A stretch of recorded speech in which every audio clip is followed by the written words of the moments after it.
free your staff to focus on high-impact work while offering round-the-clock assistance to every student.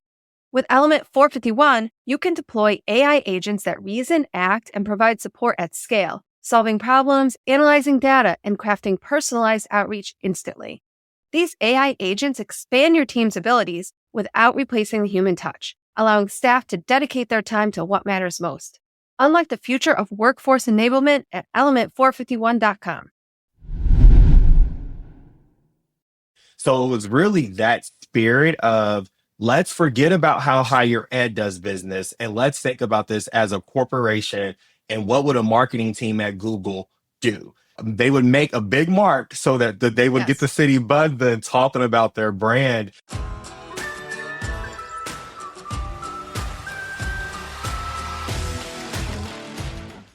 This is The Application, where higher ed enrollment strategy gets tactical. I'm Allison Turcio, marketer, curious question asker, and your guide through what's next and what's working in higher ed.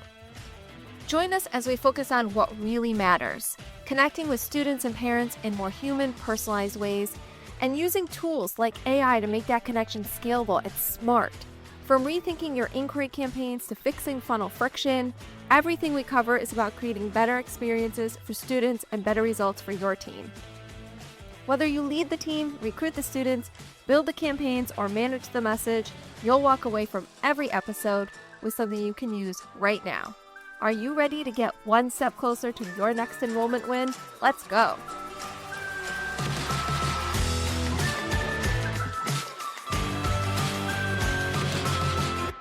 Today, we're headed to Cincinnati, the University of Cincinnati to be exact, Bearcat territory, to explore one of the boldest brand activations in higher ed right now. My guest is Dr. Derico Lynch, Assistant Vice Provost for Enrollment Management at the University of Cincinnati. When he stepped into his role, he walked into central marketing and said, "We need to take back our city."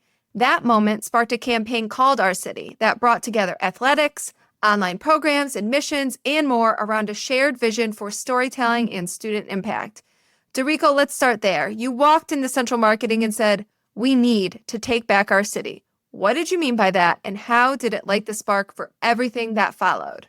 Yeah, so a couple things. One, so I'm an Uber. I love to take Ubers.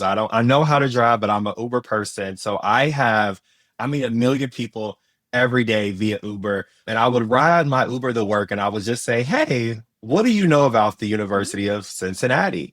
That summer, I might have taken at least 200 Uber rides, and all 200 people were pretty much like, "Never really thought about it. I've never visited campus. Honestly, I didn't even know the campus was up here because I've never rode through this area."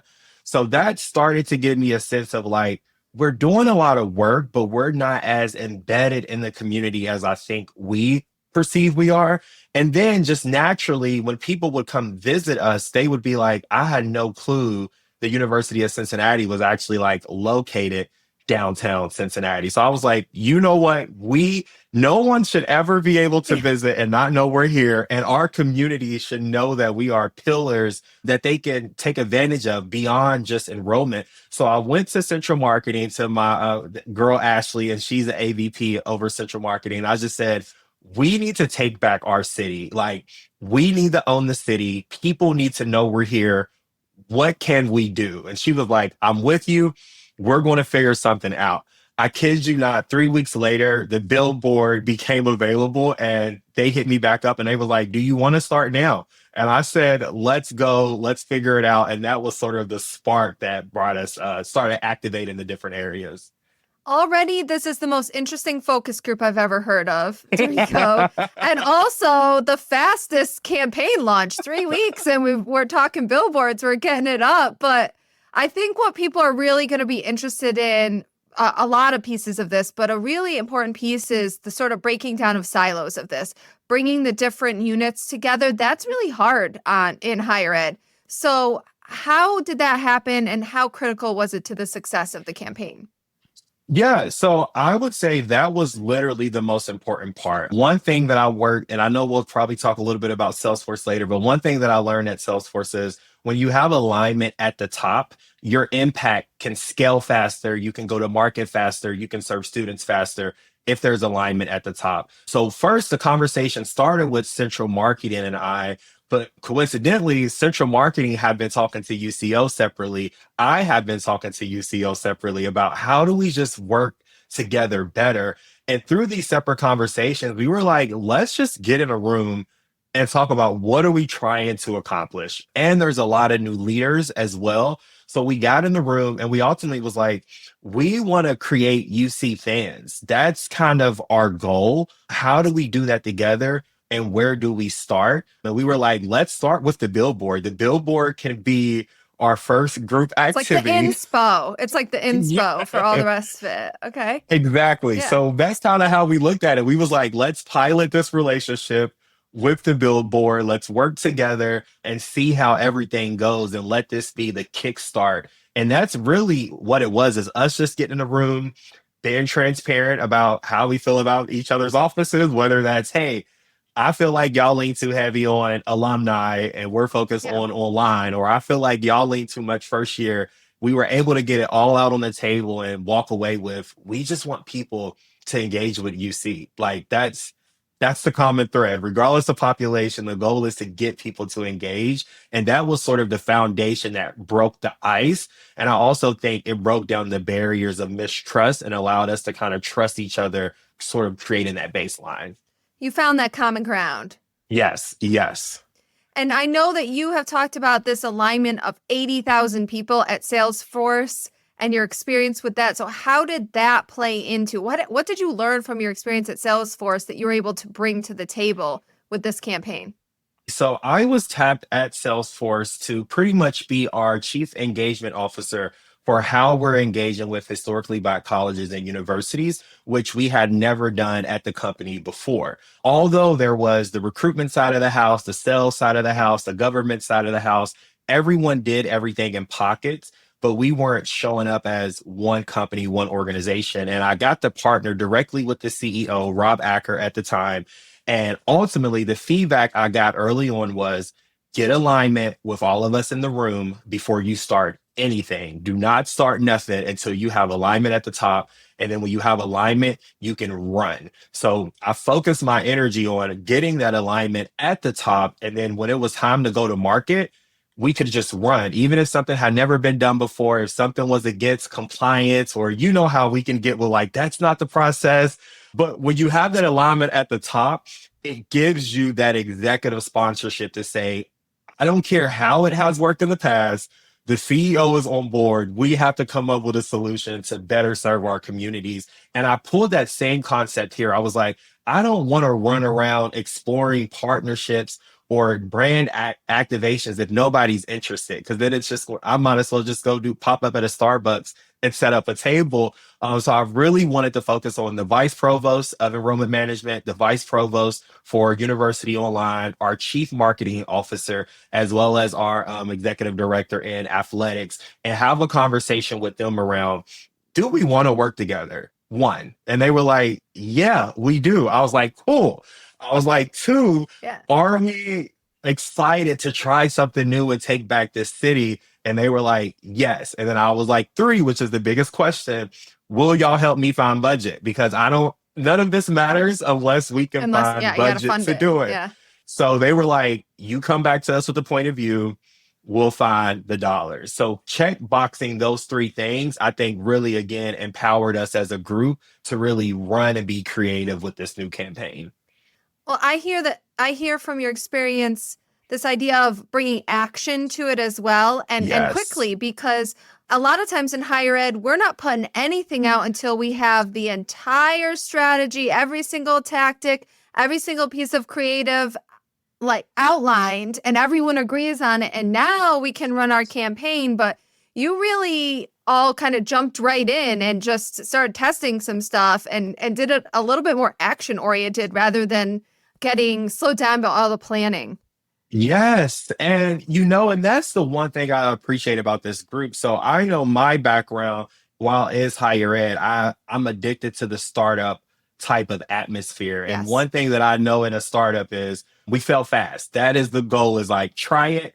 If it doesn't work, move on. But that's how you own the market. So it was really that spirit of let's forget about how higher ed does business and let's think about this as a corporation. And what would a marketing team at Google do? They would make a big mark so that they would get the Yes. city buzzing talking about their brand. And then it helps that Ashley and Joanne, they, even though they're not from the startup space, they think like that as well. But they're also just very competitive. Like they're like, we want to win, and we know to win, we have to be innovative. So I think we brought that like we want to win slash startup experience. And then that really allowed us to sort of execute very rapidly. Because again, I think we were aligned within at least 30 days before we started like just jumping straight into the creative as well. The mindset and the culture really laid a foundation here in this Yes. case. Yeah. I want to talk about creative because I believe athletics actually took the lead on the creative side of it. And I want to hear about your experience from the enrollment seat of letting someone else have control over something that substantial. We're not good at that in the enrollment seat, I would say. We are not. We are not. It's funny. I wrote in my dissertation, I was like, unfortunately, enrollment is like we're gatekeepers. I hate to say Yeah. it, but we operate as gatekeepers versus of like sharing the wealth. But really, it, as you said, a lot of stress around giving up creative power. One, and then I think two, we all, this was the first time we were working with each other, but we agreed like, hey, we would be open. So I challenged myself, like, okay, let's be open. Let's think about how we can do this. And I'll add, and hopefully they don't take this the wrong way, but we're all divas as well. Like the whole, in a good way, like we just want the very best. We want it to be a Beyonce experience, and we want everyone, we just want to do our best. So the first round, we actually had central marketing design the first creative, and just it wasn't a bad design. It just did not speak to all of what we were trying to do. Yeah. So that was our first sort of moment of like conflict of like, we hate it. That's hard. Please don't Yeah. be mad, but we don't like it. It just Can didn't we- hit. Yeah. It did not hit. And we had 2 weeks before it had to go to production to be posted.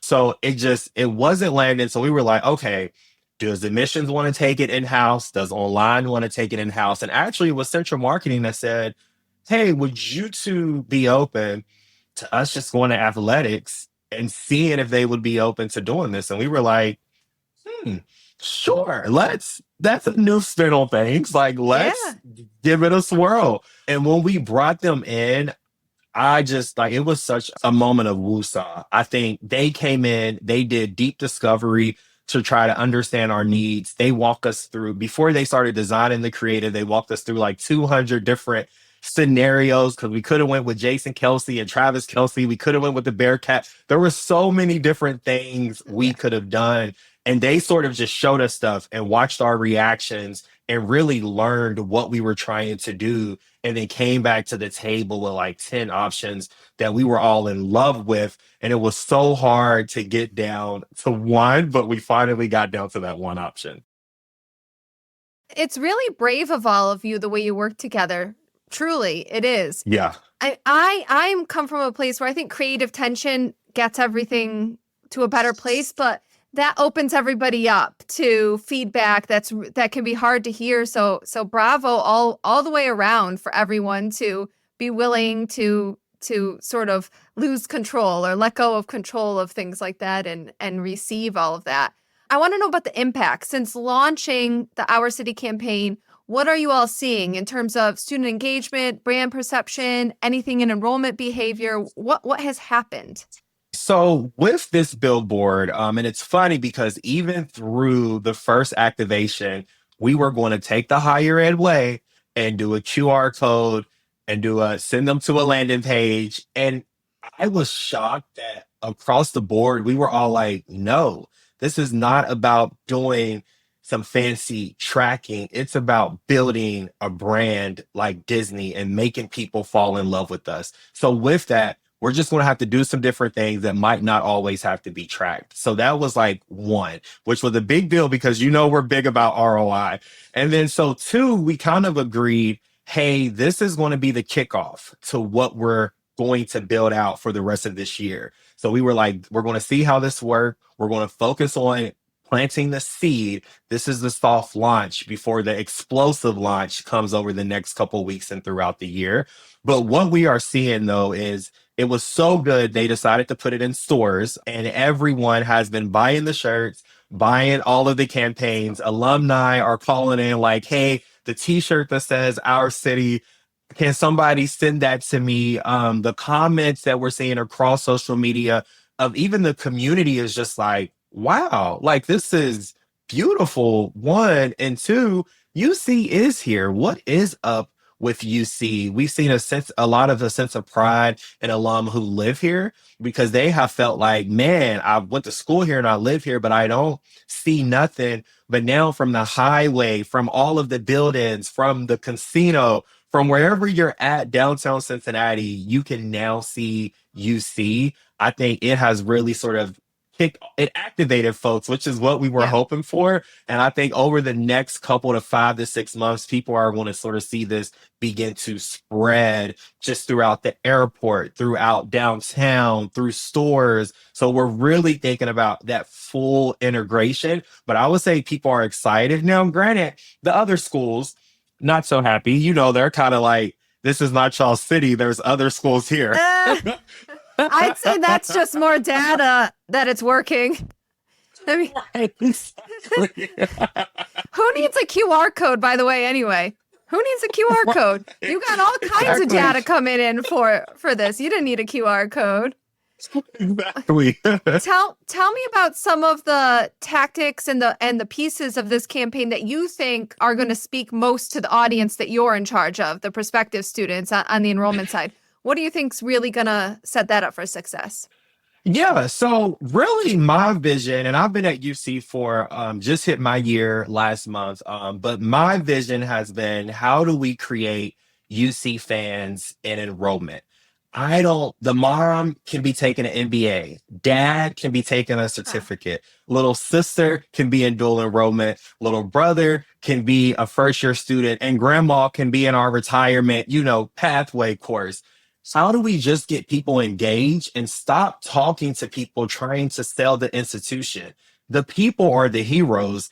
They are the agents of their journey. We're just here to help them connect the dots and fill in the missing pieces. So we have just shifted our programming that it is now all about the family. We have coloring books of Bearcats for 3-year-olds. We have special tracking for parents, special tracking for students. So we're really creating sort of this family affair type of enrollment experience so that regardless if you're enrolling, you're going to feel like you're enrolled, even if you're not enrolled, because you're going to have that much love and connection. So that's really been our focus tactic, is let's create a model that recruits the whole family, that recruits the whole community, instead of sort of these modalities, individual modality strategies. So that's probably the biggest tactic that we're looking at. And then we're also starting to have conversations with the incoming class around, do you like the CPAL or do you like when it says University of Cincinnati?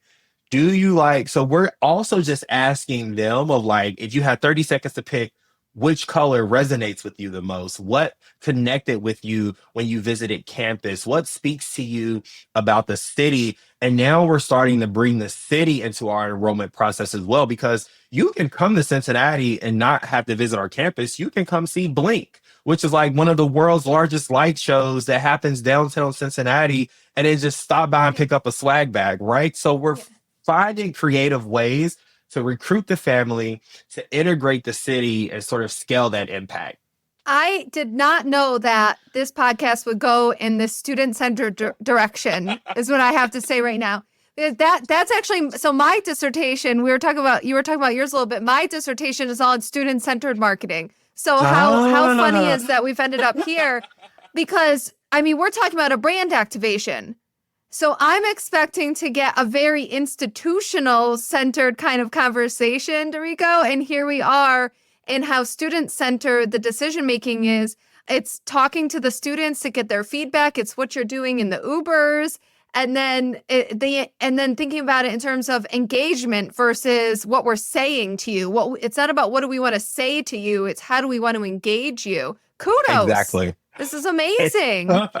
Thank you. And I think, like you said, that's what we have. If we can engage people a different way that makes them feel better or connected, everything else will happen. Even if that student doesn't come, they're going to go back home and say, I've really enjoyed my UC experience. Someone's going to say, I never thought about UC. So like, it's like, focus on that relationship and how that student is or that family is engaging with the brand, and everything else will sort of fall in place the way it needs to. Yeah, you're going to see those traditional KPIs. They're all going to be affected if you stay focused on the family and word of mouth. That's really what this activation to me is sounding more and more like. You have this amazing creative, this sort of bold activation occurring, but it's all to get people talking. Yes, exactly. You are correct. Right.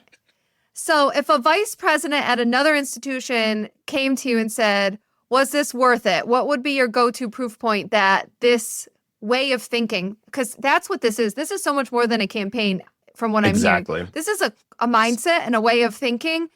Yes. What would be your proof point that this kind of mindset is working and we should all be thinking this way? I would say, while it's not a popular opinion, I would say look at what's happening nationally. Right now, while it might not feel this way, the people, and we were just talking about this at Harvard, we are in a disruption phase similar to what we were with COVID. It's just a business disruption. And I don't think people realize that unless you shift some way, somehow, you will have to close your institution because we are an overpopulated market.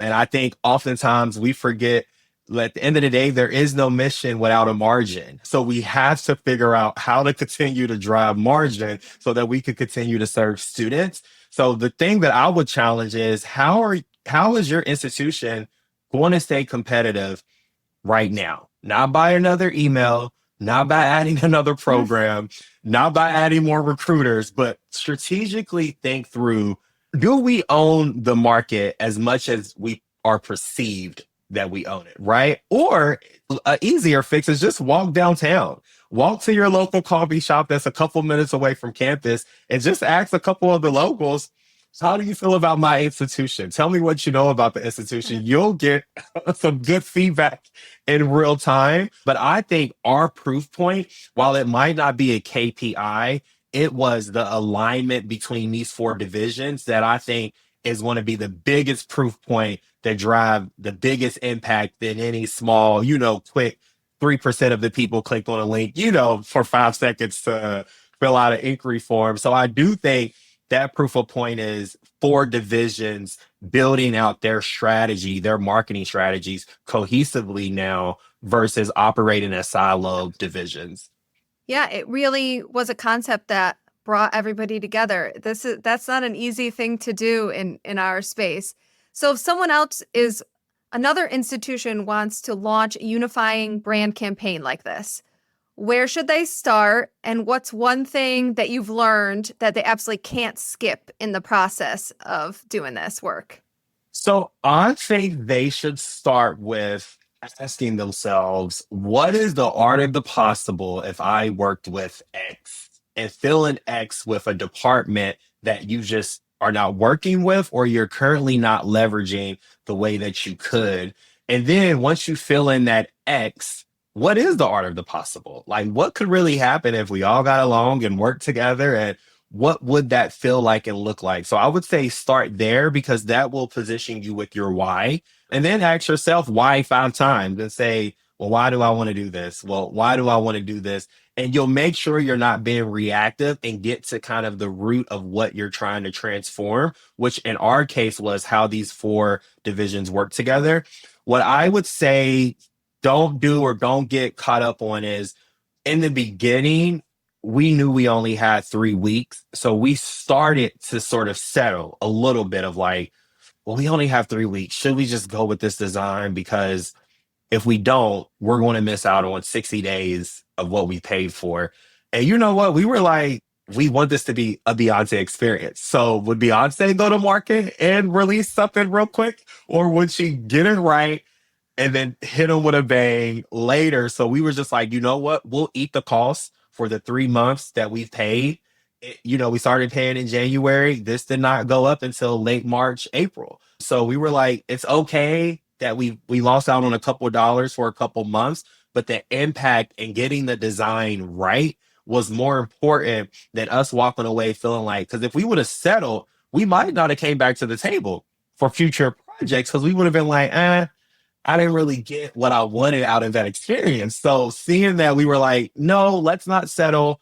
Let's not rush. Let's just do the work. So I would say don't rush, regardless if you've already paid, regardless if somebody's telling you you have to go to market tomorrow. We are not heart surgeons, so it does not have to go to market tomorrow.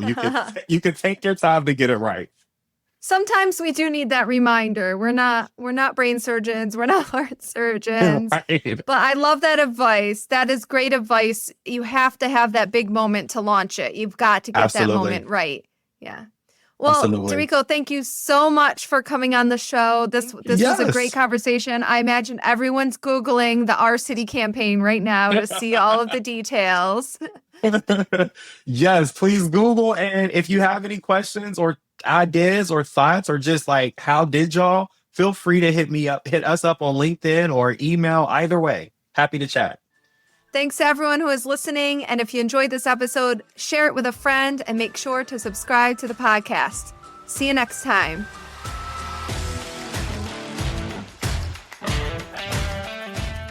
Thanks for listening to The Application. This show is a proud member of the Enrollify Network, home to Higher Ed's largest collection of podcasts. Enrollify is where higher ed goes to grow, so be sure to check out our other podcasts, webinars, video clips, blogs, and so much more.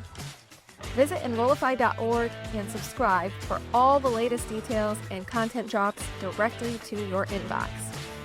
Enrollify is brought to you by Element 451, the digital workforce platform for higher ed. Learn more at element451.com.